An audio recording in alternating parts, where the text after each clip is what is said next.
అందరికీ నమస్కారం. ఇవాళ మన స్టూడియోలో ప్రముఖ ఆధ్యాత్మికవేత్త ఆస్ట్రాలజర్ ముల్లపూడి సత్యనారాయణ మూర్తి గారు ఉన్నారు. గురువుగారితో మాట్లాడదాం. గురుగారు నమస్కారం. నమస్కారం మణికంఠ గారు. 2025 జనవరి మాసం కర్కాటక రాశి వారికి ఎలాంటి ఫలితాలు ఉండబోతున్నాయి? గ్రహస్థితి ఎలా ఉంది? ఎలాంటి రెమెడీస్ చేసుకోవాలంటారు? కర్కాటక రాశి వారికి మొన్నటిదాకా అష్టమ గురుడు నడుస్తున్నాడు. తర్వాత ఈ 2025 మే 30 నుంచి రాహువేమో 9వ ఇంట్లో ఉన్నటువంటి రాహు అష్టమంలోకి, మార్చి 29నేమో 2025 సంవత్సరంలో అష్టమంలో ఉన్నటువంటి శని మీనరాశిలోకి వెళ్తున్నాడు. దీనివలన చాలా పరిణామాలు మారతాయి అన్నమాట. అలాగే గురుగ్రహం కూడా మిథున రాశిలోకి, ఆ తర్వాత ఈ యొక్క కేతుగ్రహం కూడా సింహరాశిలోకి ఇలా మారతాడు. మారడం వల్ల కర్కాటక రాశి వాళ్ళకి అందరికీ కూడా అద్భుతమైన విషయం ఏమిటంటే మిస్టిక్గా, అంటే ఒక రహస్యంగా వీళ్ళకి ధనం రావడానికి అవకాశాలు ఉంటాయి. అంటే శవాల నుంచి డబ్బులు వస్తాయి. ఏమిట్రా బాబు శవాల నుంచి రావడం ఏంటి అనుకోవచ్చు మనం. ఇప్పుడు మనకి పోస్ట్ మార్టం చేసే డాక్టర్లు అందరూ కూడా కసా కోసుడే మా ఫ్రెండ్స్ అంతా. సో వాళ్ళందరికీ 1000 రూపాయలు లోపల పెట్టి ఫైల్లో పెట్టిస్తారు. అంటే డబ్బు ఎవరినే చేయరు, కుదరదు, అదే హాస్పిటల్ అయినా. ఓకే, ఇప్పుడు అంటే శవాల మీద డబ్బు వస్తుంది కదా, జీతం వస్తుంది, వాళ్ళ డైలీ డ్యూటీ అది. కానీ మామూలు ప్రజలకు ఎలా వస్తుంది అంటే ఎక్కడో పిడుగుపడింది, ఎక్కడో మెరిచి ఎక్కడో పిడుగుపడినట్టుగా ఎక్కడో దూర బంధువులు చచ్చిపోయి వీళ్ళ పేరు మీద రాసేస్తారు ఆస్తులు. అంటే అర్థం ఏంటంటే ఈ యొక్క కర్కాటక రాశి వారి అందరికీ కూడా దూరప బంధువుల మరణ వార్త విని ఆ మరణించినటువంటి వారు వీళ్ళకి గిఫ్ట్ డీడ్లుగా రాసి ఇచ్చేసి చచ్చిపోతారనమాట. అది విచిత్రం ఇక్కడ. అంటే కేతువు ధనస్థానంలోకి వచ్చినప్పుడు అలా చెప్పాలి. తర్వాత ఇకపోతే ఇంతవరకు పనులు అడ్డంకులుగా ఉన్నటువంటి అన్ని పనులు కూడా చక కదిలిపోతాయి. కానీ వీళ్ళందరికీ ఒకటే, కర్కాటక రాశి వారు మోకమ్మడిగా మొత్తం 5% వదిలేసాయి. వీళ్ళందరూ కూడా డిప్రెషన్కి వెళ్ళిపోతారు. అంటే చదువుకున్న విద్యార్థుల దగ్గర నుంచి ఉద్యోగాలు చేస్తున్నటువంటి వాళ్ళు, ముసలి వాళ్ళు, ఇంకా అందరూ వాళ్ళు అని లేదు, మొత్తం 5% వదిలేస్తే అందరూ లవ్లో డిప్రెషన్కి వెళ్ళిపోతారు. కాబట్టి ఈ యొక్క అష్టమ రాహు పిచ్చివాళ్ళని చేస్తాడు. ఎవరైతే ఉపన్యాసాలు చెప్తున్నారో, జ్యోతిషాలు చెప్తున్నారో అందరూ కంప్లీట్గా. ఎందుకనంటే కలియుగము కాదు, ఇది కామయుగము. ఈ 2025 సంవత్సరం విశ్వావసు సంవత్సరము. ఇది దీనికి ఈ కలియుగానికి రాహు పరిపాలిస్తాడు. ఈ సంవత్సరం కూడా రాహు యొక్క డామినేషన్ చాలా అధికంగా ఉంది. రాహు కన్ఫ్యూజన్స్కి, ఇల్యూజన్స్కి, హాలూసినేషన్స్కి, ఇన్ఫాట్యుయేషన్కి, వీటిలన్నిటికీ అధిపతి. కాబట్టి ఎవరిని వదలడు. ముఖ్యంగా ఏంటంటే యూట్యూబ్లో చెప్పేటటువంటి వాళ్ళని, ప్రవచనకారులు, స్వామీజీలు, బాబాల్ని, వీళ్ళని వదలడు. ఎందుకంటే రైట్ నాలెడ్జ్ చెప్పేటటువంటి వాళ్ళు జోలికి వెళ్ళడు.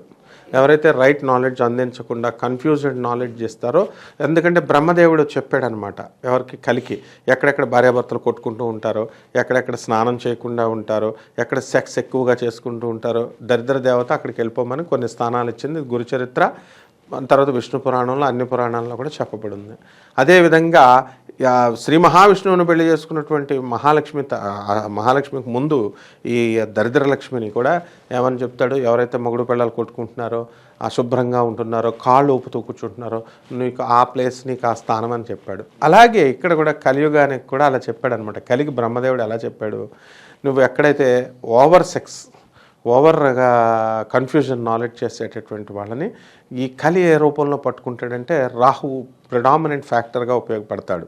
ఒక్కొక్కరికి ఒక్కొక్క రూపంలో. ఇప్పుడు ఈ సంవత్సరంలో గురుడు ఉన్నాడు. గురుడు డైరెక్ట్ చంపడు ఎవరిని, శుక్రుడు డైరెక్ట్ చంపడు, రాహుని ప్రయోగిస్తాడు. అంటే వీళ్ళు ఏం చేస్తారంటే those who preach false things in a false order, they will be captured by Rahu అనమాట. కాబట్టి చక్కగా ఆదాయాలకు ఏమీ కొదవలేదు, బ్రహ్మాండంగా సంపాదిస్తారు కర్కాటక రాశి వారికి. విద్యా, వ్యాపారం, వీటి పరిస్థితి ఎలా ఉంటుంది? విద్య కూడా లాస్ట్ ఇయర్తో పోల్చుకుంటే కొంచెం డౌన్. లాస్ట్ ఇయర్తో అసలు ఎగ్జామ్స్ రాస్తే ఫెయిల్ అయిపోతూ ఉండేవారు. ఇప్పుడు వ్యయంలోకి వచ్చేసాడు. వ్యయంలోకి వచ్చేసినటువంటి ఈ యొక్క వీళ్ళ కర్కాటక రాశి వాళ్ళంతా కూడా 5% వదిలేస్తే మిగతా వాళ్ళంతా జైలుకి, పోలీస్ స్టేషన్లకి వెళ్ళిపోతారు. అందులో డౌట్ లేదనమాట. కావాల్సి కంపేర్ చేసుకొని చూసుకోవచ్చు. కారణం ఏంటంటే రూల్ ఉంది జ్యోతిష్ శాస్త్రంలో, వ్యయంలో గురుడు ఉంటే పోలీస్ స్టేషన్లు, జైళ్ళు, అట్లీస్ట్ వాళ్ళ ఫ్రెండ్స్ కోసం అన్నా వీళ్ళు ఎక్కాలా అని. వైవాహిక జీవితం ఎలా ఉండబోతుంది గురుగారు ఈ జనవరి మాసంలో? వీళ్ళంతా కూడా అన్యోన్యంగా ఉంటారు, డౌట్ లేదు. కానీ ఏదో విధమైనటువంటి అసంతృప్తి, ఏదో విధమైనటువంటి అశాంతి. ఈ యొక్క అష్టమరాహు ఉన్నాడు కదా, ఎక్కువ వీళ్ళు కొత్తగా పెళ్ళైనటువంటి జంటలు, కొత్తగా పెళ్ళైనటువంటి వాడు పొద్దెరగడని వాడు ఇదే పని కార్యక్రమంలో ఉంటారు. అసలే సంక్రాంతి అల్లుళ్ళందరూ పుట్టింటికి వెళ్తారు. వెళ్ళి వీళ్ళకి కానుకలు ఇవ్వలేక చచ్చిపోతూ ఉంటారు. ఇప్పుడు పాపం అత్తగారులు మాగారు చాలా డబ్బున్న వాళ్ళు పర్లేదు, కానీ పేదవాళ్ళు వాళ్ళు. సో వీళ్ళకి అందరికీ కూడా అక్కడ డబ్బులు కావాలా, కోడిపందాలు ఆడాలా, ఇవి ఆడాలా, ఆంధ్రాళ్ళంతా కూడా. సో ఆ విధంగా బంధువులతో అందరితో హ్యాపీగా గడుపుతారు. మందు విందు వినోద కార్యక్రమాలతో చక్కగా గడుపుతారు. ఈ కర్కాటక రాశి వాళ్ళకి ఒక్కటే ఏంటంటే, పాత గర్ల్ ఫ్రెండ్ తరుముకుంటూ వస్తుంది. ఎప్పుడో వదిలించుకున్నటువంటి అమ్మాయి, స్త్రీ శాపం వీళ్ళని వెంటాడుతూ వస్తుంది. ఇది కర్కాటక రాశి వాళ్ళకి జరిగేది. ఇక వ్యాపారాలు అంటావా, కిరాణా వ్యాపారాలు, పుస్తకాల షాపులు, ఫ్యాన్సీ స్టోర్సు, బట్టల వ్యాపారాలు, హోటల్ ఇండస్ట్రీ ఇవన్నీ కూడా చాలా బాగుంటాయి. ఆ తర్వాత చక్కగా మెడికల్ షాప్స్, హాస్పిటల్స్, పుస్తకాల షాపులు అన్నీ ఇలాంటివన్నీ రన్ చేసుకున్న వాళ్ళు బాగున్నారు. కానీ ఆయిల్ బిజినెస్, ఇనుప బిజినెస్ మాత్రం చాలా డేంజర్ అనమాట. ప్రేమ వివాహాలు ఎవరైతే చేసుకోవాలనుకుంటున్నారో వాళ్ళకి ఏదైనా శుభవార్త ఉందా గురుగారు? లేచి వెళ్ళిపోవడమే శుభవార్త. వివాహాలకి వీళ్ళకి శుక్రుడు ఉన్నటువంటి పరిస్థితులు బట్టి ఇప్పుడున్నటువంటి కేతువు మనకి ధనస్థానంలోకి వచ్చాడు, వాక్ స్థానంలోకి. సో వీళ్ళు ఏంటి అంటే ఎలూప్మెంట్ ఎక్కువ కర్కాటక రాశి వాళ్ళల్లో ఎక్కువ జరిగిపోతుంది. కాబట్టి ఇటువంటి వాళ్ళంతా కూడా వెళ్ళేటప్పుడు పాపం ఈ టీనేజ్ గ్రూప్ 13 నుంచి 19 ఇయర్స్ గ్రూప్ వాళ్ళు ఎక్కువ వెళ్ళిపోవడానికి అవకాశం ఉంది. కాబట్టి తల్లిదండ్రులు వీళ్ళని ఒక కంట కనిపెడుతూ వీళ్ళకి సరైనటువంటి కౌన్సిలింగ్ అంటే ఎవరో వీళ్ళని కాదు, లైఫ్ కోచ్, ఈ మామూలు కోచ్ అని చెప్పి వస్తారు, వీళ్ళ చేత ఇస్తే ఇప్పుడు రేపే లేచి వెళ్ళిపోతారనమాట. అలా కాకుండా వాళ్ళు ప్రాక్టికల్గా వీళ్ళ అనుభవాలని, తల్లిదండ్రుల అనుభవాలని పిల్లలకి చెప్తే దీన్ని కొంతవరకు అరికట్టచ్చు. అండ్ పిల్లల్ని ఎక్కువ తిట్టకుండా జాగ్రత్తగా ఫ్రెండ్లీగా ఉంటూ. కానీ ఈ సంవత్సరం మాత్రము కర్కాటక రాశి వాళ్ళు ప్రేమ వివాహాలు ఎక్కువ అవడానికి అవకాశం ఉన్నాయి.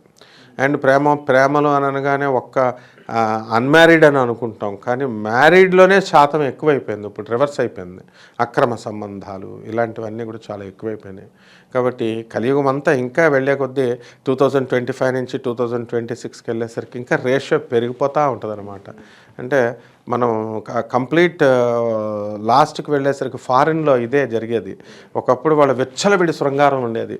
ఆచార్య రజనీష్ ఓషో అని విచ్చలవిడి శృంగారం, ఆయన శృంగారత్వానికి భయపడిపోయి వినోద్ ఖన్నా, రాశి వీళ్ళంతా వెళ్ళిపోతే ఆయన భయపడిపోయి అమెరికా వీడిని గెంటేసింది ఏకంగా. అప్పుడు పూనా ఆశ్రమంలో పాయిజన్ ఇచ్చి చంపేశారు. ఈయనేంట్రా బాబు అని, అంత విచ్చలవిడి. ఇదంతా రాహు అనమాట ఎఫెక్ట్.